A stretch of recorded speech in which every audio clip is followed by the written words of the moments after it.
आप सभी को नमस्ते। मेरे मंच the Bihar teacher history maker, मेरा मोबाइल मेरी शिक्षा। मैं पुनः आज उपस्थित हुई हूँ एक नए चैप्टर के साथ, एक नई बातों की जानकारी आप सभी को इतिहास विषय के माध्यम से देने के लिए। तो बच्चों, जैसा कि हम सभी जानते हैं कि हम किस समय के भारतीय इतिहास के बारे में पढ़ाई कर रहे हैं। हम पढ़ाई कर रहे हैं उस समय के भारतीय इतिहास की, जब भारत पर अंग्रेजों का शासन था। और अंग्रेज कौन थे? तो यूरोप से आए हुए देश थे। मुख्यतः अंग्रेज जो है यूरोपियंस थे, लेकिन जो अंग्रेज हमारे यहाँ रहे, जिनको हम अंग्रेज कहते हैं, वो इंग्लैंड के थे। ठीक है ना? तो अब मैं बता रही हूँ कि हम उस इतिहास की पढ़ाई पढ़ रहे हैं जो इतिहास आधुनिक युग का इतिहास है। आधुनिक युग मतलब इस समय कल कारखानों की स्थापना हो गई, इस समय लोग नए नए देशों की खोज किए, इस समय लोग एक देश से दूसरे देश आने जाने लगे और अपना लाभ कमाने लगे। इस समय लोग अत्याधुनिक सामानों का प्रयोग करने लगे, इसलिए इस काल को कौन सा काल कहा जाने लगा? इसलिए इस काल को आधुनिक काल कहा जाने लगा। अब इसी क्रम में आज का जो मेरा अध्याय है, आप देख रहे हैं, मेरा अध्याय है अंग्रेजी शासन के खिलाफ संघर्ष। अंग्रेजी शासन के खिलाफ संघर्ष। संघर्ष किनका? तो भारत के लोगों का। जैसा कि हम सभी जानते हैं कि जब अंग्रेज भारत में आए, जब उन्होंने भारत में शासन करना प्रारंभ किया, उसमें ऐसा कोई भी व्यक्ति विशेष नहीं था जो अंग्रेजों के द्वारा चलाए गए नियम कानून व्यवस्थाओं से प्रताड़ित ना हुआ हो। क्या गरीब, क्या अमीर, क्या ऊंची जाति, क्या नीची जाति, क्या हिंदू, क्या मुस्लिम, हर कोई प्रताड़ित हो रहा था। क्या राजा नवाब, क्या जमींदार, क्या तालुकेदार, हर किसी को अंग्रेज प्रभावित कर रहे थे। क्या किसान, क्या बनवासी, आदिवासी, यानी कोई उनसे अछूता नहीं था। वो हर जगह जाते और अपनी शक्ति के बल पर लोगों पर आधिपत्य करते और उनके सामानों का प्रयोग अपने लिए करते। अगर सामान नहीं मिलता तो उन लोगों का प्रयोग करते कि आपको मेरी सेना में मैं भर्ती करता हूं और आप अमुक जगह की चढ़ाई करेंगे, लड़ाई करेंगे। और इस प्रकार भारत के लोग उनके लिए एक माध्यम बन गए। क्या? तो उनका प्रयोग करने का। हमारे जो व्यक्ति विशेष उनको कुछ दान नहीं दे पाते, उनको कोई टैक्स नहीं दे पाते, ऐसे लोगों को वो पकड़ कर क्या करते? सेना में भर्ती कर देते। और उस समय की सेना को हमेशा लड़ना पड़ता था। यानी कि अगर इंग्लैंड देश का कोई लड़ाई होता था तो भारत का सैनिक को उठाकर वो भेज देते थे, जाओ जाके लड़ो और मरो। ऐसी व्यवस्था थी, यानी कि प्रताड़ना की हद। तो हम जिस समय की बात कर रहे हैं, ये 1857 की क्रांति है। 1857 की क्रांति भारतीय इतिहास में भारत की पहली स्वतंत्रता क्रांति के नाम से जानी जाती है। 1857 की क्रांति के समय क्या हुआ था? तो हमारे देश के जो राजे रजवाड़े थे, ये लोग के बीच में एक भ्रांतियां आई। भ्रांतियां क्या आई? तो आपने नाम सुना होगा मंगल पांडे जी का। ये एक सैनिक थे, अंग्रेजों के अंडर इनको सेना में रखा गया था। तो घटना शुरू होती है इसमें कि अंग्रेज लोग 1857 की क्रांति कराने के लिए बहुत सारे कारण उपलब्ध कर दिए। कारण, कैसा कारण उपलब्ध कर दिए? उन्होंने कारण उपलब्ध कर दिया कि अब लोगों को उनके अगेंस्ट, उनके विरुद्ध आवाजें उठानी पड़ी। इन्होंने क्या किया? तो हमारी सेना के जो लोग थे, जो हिंदू मान्यता के थे, उनके साथ एक गलत भ्रांतियां की। इस प्रकार से ये समय, यानी कि हमारे शिल्पकार, हमारे बुनकर, हमारे सैनिक, यानी कि ऐसा कोई व्यक्ति विशेष नहीं था जो इनसे क्रांति करना नहीं चाह रहा था। राजे महाराजे के भी अधिकार को इन्होंने छीन लिया था। 1857 की क्रांति के बारे में कहा जाता है कि ये क्रांति वो समय था जब भारत के राजाओं ने भी अंग्रेजों के अगेंस्ट बोलना प्रारंभ कर दिया, क्योंकि अंग्रेज उनके साथ बहुत गलत व्यवहार करते थे। जैसे आप सभी जानते हैं कि अंग्रेजों ने, हमारे यहाँ एक रिवाज था कि जिस राजा महाराजा को संतान की प्राप्ति नहीं होती थी तो वो दत्तक पुत्र लिया करते थे। तो अंग्रेज अब ये दत्तक प्रथा को खत्म करना चाहते थे, इसलिए भी उन्होंने क्या किया था? यहाँ के राजा महाराजा और रानी लक्ष्मीबाई भी इस कड़ी में आती हैं, इसी कड़ी में आती हैं रानी लक्ष्मीबाई। इनके बारे में भी आप आगे जानेंगे। रानी लक्ष्मीबाई को तो आप जानते ही हैं, झांसी की बहुत प्रतापी रानी थी और इनके भी अधिकार को उन्होंने छीन लिया और वो वीर गति को प्राप्त हुई थी इनसे लड़ते लड़ते। तो आज जो ये चैप्टर है हमारा 1857 की क्रांति, अंग्रेजी शासन के खिलाफ संघर्ष, ये प्रथम आंदोलन है भारत का और इसी से हमारे यहाँ स्वतंत्रता आंदोलन की शुरुआत हुई और इसके 100 साल बाद भारत ने आज़ादी पाई अंग्रेजों से। अब ऐसी बहुत सारी बातें हैं जो इस चैप्टर को पढ़ाने के क्रम में मैं आप लोगों को बताऊंगी। आशा करती हूँ आप सभी जुड़ेंगे और पढ़ाई को ध्यान से पढ़ेंगे। जुड़िए और क्लास में जानकारियाँ हासिल करिए और आगे बढ़िए। जैसे आपने देखा कि उस समय 1857 का जब विद्रोह था, तब भारत का मानचित्र आपके आंखों के सामने है और इस मानचित्र को आप थोड़ा ध्यान दीजिएगा। मानचित्र में आप देख रहे हैं कि गाढ़ा रंग जिस तरह से है, यानी समझिए जो गाढ़ा प्रदेश है, ये गाढ़ा रंग वाला वो प्रदेश है जहाँ पर सैनिकों ने और राजाओं ने अंग्रेजों के अगेंस्ट विद्रोह कर दिया था। इसमें आप देख रहे हैं पूरा उत्तर भारत और पश्चिम भारत आपको दिख रहा है और ये आपको बीच में दक्कन का इलाका भी दिख रहा है। इन सब जगहों के लोगों ने आंदोलन किया था। तो आप इस प्रकार से पूरी तरह से आप समझ सकते हैं कि ये रिवोल्ट कहाँ कहाँ किस किस रूप में हुआ। ये मैप आपको बता रहा है कि 1857 का विद्रोह भारत के इन प्रदेशों में हुआ।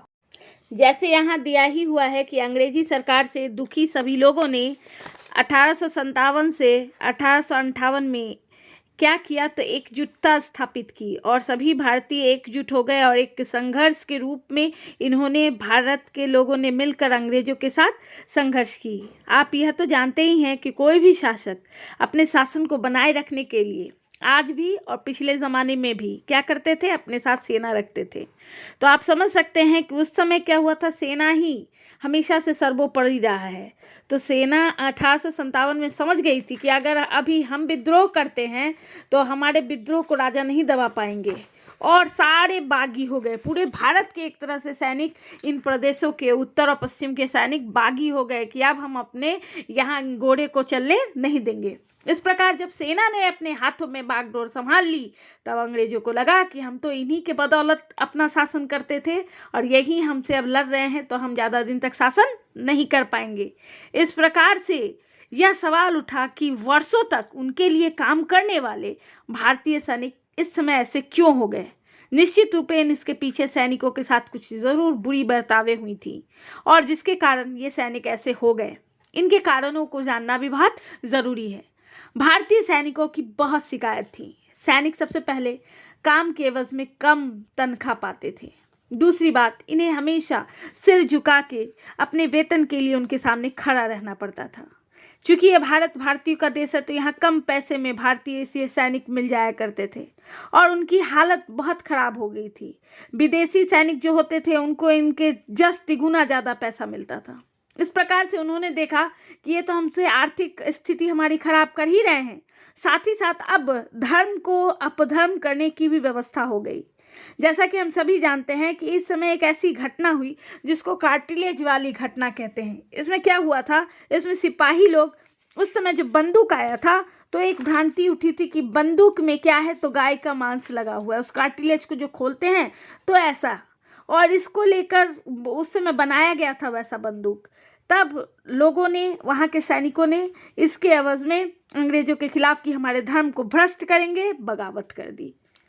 आपके सामने अभी ये जो तस्वीर है, ये तस्वीर है उसी सैनिक की, महान सेना नायक की, जिनका नाम था मंगल पांडे, और एक तरफ तस्वीर है बहादुर शाह जफर की।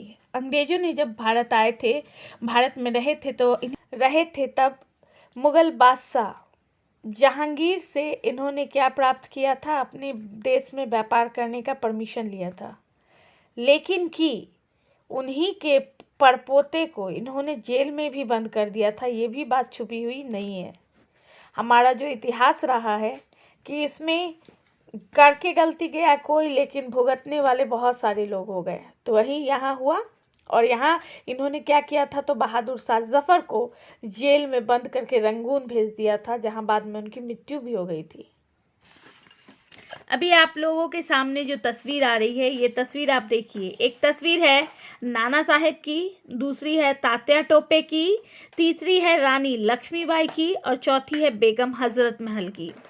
ये लोग वो शासक थे जिनको अंग्रेजों ने परेशान कर दिया था, और ये लोग मिलकर ही, सैनिकों के साथ मिलकर ही अंग्रेजों के खिलाफ आवाज़ बुलंद की थी। और हमारे बिहार के उस समय जगदीशपुर, आरा जगदीशपुर के शासक बाबू कुंवर सिंह भी अंग्रेजों से प्रताड़ित हो रहे थे। ऐसी बहुत सारी बातें हैं जो आप लोग अब जानेंगे। यहाँ जो आप देख रहे हैं, ये जो शासक हैं, इसमें जो भी जिनका भी नाम आप देख रहे हैं, तो इसमें झांसी की रानी लक्ष्मीबाई का नाम आता है। लक्ष्मीबाई की सेना ने मिलकर विद्रोह किया अंग्रेजी सरकार के खिलाफ, और अंग्रेज ने क्या किया था, तो इनका जो भी राज्य था इसको अंग्रेज ने छीन लिया था। उसी प्रकार फैज़ा में मौलवी अब्दुल्ला शाह ने लोगों की एक बड़ी फौज इकट्ठी कर ली, और बेगम हजरत महल भी इनसे लड़ी। उसी प्रकार बरेली में सिपाही बख्तियार खान ने भी एक सेना तैयार की एवं मुगल बादशाह की मदद के लिए दिल्ली पहुंच गए। विद्रोह फैलने और अंग्रेजों की जगह जगह पराजय से लोगों में काफ़ी उत्साह था, और लगातार सैनिकों का लोग समर्थन कर रहे थे कि अब तो भारत को आज़ादी मिल ही जाएगी, और इस समय अंग्रेजी शासन का अंत भी अब लगा रहा था हो जाएगा। और यही सब परेशानियां थी। जब जाकर क्या हो गया, तो अंग्रेजों को अब समझ में आ गया कि अब हम लोगों को कोई रास्ता अपनाना होगा, अन्यथा भारत सोने की चिड़िया उनके हाथ से निकल जाएगी। तब ऐसी परेशानी में अंततः क्या हो गया, तो आंखों देखी यहाँ पर आपके सामने मैं ये कहना चाहती हूँ कि उस समय भारत का ये पहला स्वतंत्रता संग्राम हुआ, और इसी स्वतंत्रता संग्राम में क्या हुआ, तो अंग्रेजी सरकार की स्थापना हुई, और अंग्रेजी सरकार ने ये माना कि अब भारत के लोगों के साथ हम बर्बरतापूर्वक व्यवहार नहीं कर सकते हैं, हमें इनके साथ दमनकारी नीतियों का अंत करना होगा। भारत के लोगों के साथ हम अन्याय भी नहीं कर सकते हैं, भारत के लोगों को हम प्रताड़ित भी नहीं कर सकते हैं, भारत के लोगों को हम सता भी नहीं सकते हैं, क्योंकि यहाँ के राजा और प्रजा एक हो गए हैं। तो अब भारत के लोगों के साथ हम लोगों को समझ कर संभल कर काम करना होगा। अब इस क्रम में बिहार में बाबू कुंवर सिंह की भूमिका भी काफ़ी महत्वपूर्ण रही, जिसकी चर्चा करना यहाँ काफ़ी महत्वपूर्ण बातें हैं। जगदीशपुर आरा के जमींदार बाबू कुंवर सिंह जी ने भी इस आंदोलन में महत्वपूर्ण भूमिका निभाई। असल में इस बगावत से पहले ही बिहार में यहाँ बहावी आंदोलन के रूप में अंग्रेजी सत्ता के लिए एक चुनौती अंग्रेजों को मिल रही थी। बहावी आंदोलन के प्रमुख नेता पटना के दो प्रसिद्ध मौलवी विलायत अली और इनायत अली थे। इन दोनों भाइयों ने मिलकर अंग्रेजी सरकार के प्रत्येक स्तर पर विरोध किया। पटना शहर एवं अन्य जगहों पर इनके समर्थकों की संख्या काफी बड़ी थी, इसलिए जैसे ही अंग्रेजों की सैनिकों के बगावत की अंग्रेजों को खबर मिली, पटना शहर को बचाने के लिए वो सभी सक्रिय हो गए। बहावी नेताओं को गिरफ्तार कर शहर में कठोर कानून लागू कर दिया गया। इसलिए संभवतः दानापुर के विद्रोही सैनिक पटना के नजदीक होने के बावजूद यहाँ नहीं आकर आरा की तरफ चले गए, जहाँ उन्हें कौन मिले, तो जहाँ पर बाबू कुंवर सिंह मिले। और कुंवर सिंह ने क्या किया, तो यहाँ पर सहयोग किया उन 1857 के सैनिकों को, और अंग्रेजों के छक्के छुड़ा दिए। लेकिन बाद में इनके पैर में चोट लग जाने के बाद इनको पकड़ लिया गया, और पकड़ लेने के बाद इनको विद्रोही की तरह इनके साथ व्यवहार किया गया, और फिर इनको पकड़कर जेल में डाल दिया गया।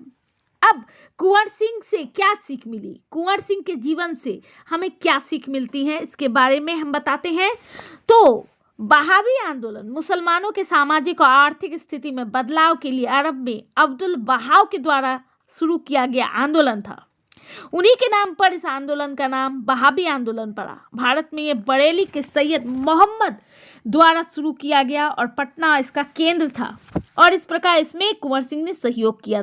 इससे हमें ये शिक्षा मिलती है कि एक सच्चे हिंदू और एक क्षेत्रीय होने का कुंवर सिंह जी ने धर्म निभाया, और बाबू कुंवर सिंह जी ने क्या किया, तो सामाजिक समरसता, सामाजिक एकरूपता का परिचय दिया, हिंदू मुस्लिम एकता का परिचय दिया, और हिंदू मुस्लिम मिलकर, पूरे भारत के लोगों ने मिलकर अंग्रेजों के इस समय 1857 ईस्वी को छक्के छुड़ा दिए थे। और सभी ने एक ही नारा दिया कि अब हम अपने देश में अंग्रेजी सत्ता को किसी भी हालत में बर्दाश्त नहीं करेंगे। लेकिन इसका ऋण भी चुकाना पड़ा। झांसी की रानी लक्ष्मीबाई को अपने प्राणों की आहुति देनी पड़ी। बाबू कुंवर सिंह भी इसके बाद मारे गए। तात्या टोपे का भी निधन हो गया। मोहम्मद इसका भी अफजरी का भी निधन हो गया। फिर बहाबी आंदोलन के नेताओं का भी निधन हो गया। इस प्रकार लंबी लड़ाई हुई और इसमें बहुत सारे सैनिक भी मारे गए, अंग्रेजी सैनिक भी मारे गए, राजे रजवाड़े भी मारे गए। और अंततः इसका ये निष्कर्ष निकला कि अब गोरों को, अंग्रेजों को हमारे साथ वार्ता करनी पड़ी, हमारे यहाँ के सैनिकों को अपने पास बुलाना पड़ा, बातें सुननी पड़ी। और इस प्रकार इस विद्रोह के बाद अंग्रेजों की हालत भी काफ़ी खस्ता हो गई थी। उन्होंने आनन फानन में जाकर दिल्ली में दिल्ली को अपने अधिकार क्षेत्र में ले लिया। और विद्रोह के पूरे 1 साल बाद, दमन के बाद, भारत में अंग्रेजी शासन के ढांचे के स्वरूप में बहुत बड़ा परिवर्तन आया। 1858 में ब्रिटिश संसद ने कानून पास करते हुए भारत पर से ईस्ट इंडिया कंपनी के शासन को पूरी तरह से खत्म कर दिया और सीधे ब्रिटेन की सरकार ने भारत पर शासन स्थापित किया। भारत का प्रमुख प्रशासनिक सरकार का दमखम अब ब्रिटिश सरकार के मंत्री हो गए। और इस प्रकार से भारत के सचिव, भारत सचिव कहा गया। भारत के सभी शासकों को भरोसा दिया गया कि भविष्य में उनके राज्य उनसे कभी नहीं छीने जाएंगे। सैनिक ढांचे में बदलाव करते हुए यूरोपीय सैनिकों की संख्या बढ़ाई गई। उनका अनुपात अब 2.5 हो गया, यानी प्रत्येक 5 भारतीयों पर सैनिक 2 रहेंगे, घोड़े 2 रहेंगे। यह भी तय किया गया कि अब अवध, बिहार तथा मध्य भारत और दक्षिण भारत के सिपाहियों की भर्ती करने की जगह गोरखा, सिख और पठान को ज़्यादा संख्या में भर्ती किया जाएगा। इन तीनों समूहों के सैनिकों ने विद्रोह को दबाने में कंपनी को सहयोग किया था, इसलिए भी अब कंपनी इनके तरफ ध्यान देने लगी, ना कि यहाँ के प्रादेशिक और यहाँ के लोकल सैनिकों को। इसी वक्त उन्होंने यह भी तय किया कि भारतीयों के धार्मिक और सामाजिक जीवन में किसी प्रकार का छेड़छाड़ नहीं किया जाएगा, किसी भी हिंदू को नहीं बरगलाया जाएगा, किसी भी मुसलमान को नहीं बरगलाया जाएगा। इस प्रकार बगावत के बाद भारतीय शासन के स्वरूप में जो बदलाव आया, उसके परिणाम काफ़ी दूरगामी हुए और हमें बाद में 100 साल बाद, इस प्रकार हम ये कह सकते हैं कि इसी को हम स्वतंत्रता संग्राम की पहली लड़ाई कहेंगे, क्योंकि इसके बाद ही हमारे देश को 1947 में आज़ादी मिली और हम एक हुए, एक देश हुआ और आज हम स्वतंत्र भारत के नागरिक हैं।